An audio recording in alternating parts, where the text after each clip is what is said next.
is the so there's been more news on the James Krause situation. So he was suspended. He was up to some really fishy stuff, man. It's way deeper than what we thought. He was taking bets, running money from offshore accounts, probably laundering money. People were giving him money. He would, place bets. He would give them logins so they could place bets, so they wouldn't have to deal with the caps on the betting. It's kind of bad, man. It looks bad. No evidence showing that any of his fighters were in on it. He was making a lot of money. A lot of money. That's for sure. That's quite the thing. He's running offshore accounts, fronting people money to make bets. He's circumventing the caps on the betting by using multiple accounts and having other people use the logins. It's pretty wild.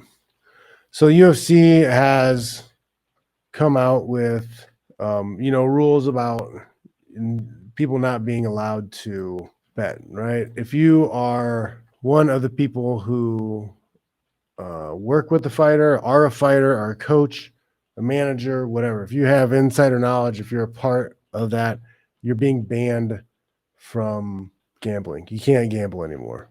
This is from back in October, right? UFC just issued this memo to fighters and managers regarding a change in their athlete conduct policy. UFC fighters are now prohibited from gambling on any UFC fight, regardless of if they are involved or not. They can still be sponsored, just not allowed to bet at all. So you can be sponsored by gambling things, but you're not allowed to bet at all. Nobody in your camp, anything like that, is allowed to be bet at all. But what's interesting, this is from the Mixed Martial Arts Fighters Association Twitter account.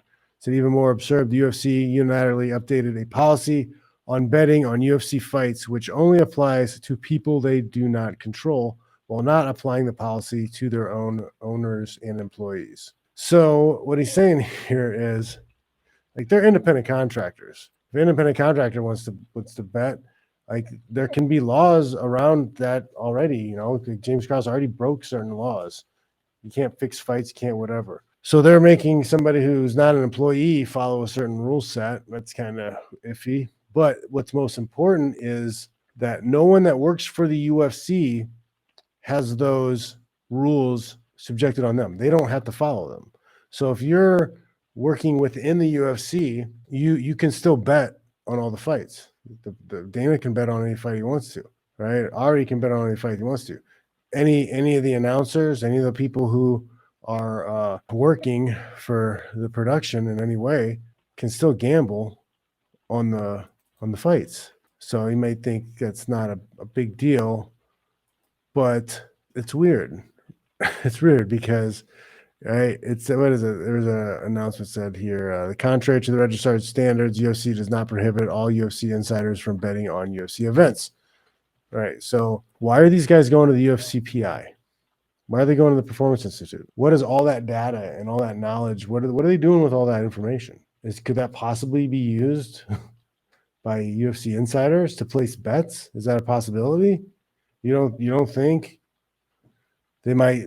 That's never crossed anybody's mind. They never thought about that. You think maybe that the UFC could be selling that data and that information to bookies and other betting places, or clubs that are placing bets, or they're selling it to their friends, so they know, hey, we know how fast this guy is. We know what the odds are when you have these type of assets. Your VO2 max is this. You have this much squat. You have this much bench. You have this much punching power. Like, statistically speaking, you win this fight 97% of the time.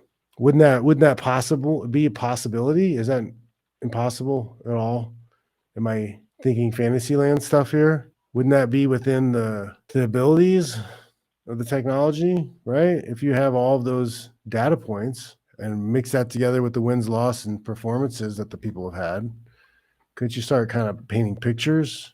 Like, it's not going to be perfect, but it feels like it'd be a big advantage if you're talking about gambling and you're betting on all the fights. And if you're the one who's in charge of ranks, you're in charge of ascension to the title, you're in charge of the titles, you can create titles out of nowhere, and you have all this information about the athletes, all this data, and you're allowed to gamble. I'm sure no one would ever do something scammy or slimy around that, right? I'm just a crazy conspiracy theorist. That's all. I'm just crazy, man. It starts with hypergamy and fat husbands and leads to MMA and gambling. It's all connected, bro. Don't you see? Don't you see? It's all connected. It's all touching, man. It's all touching. It's all coming together.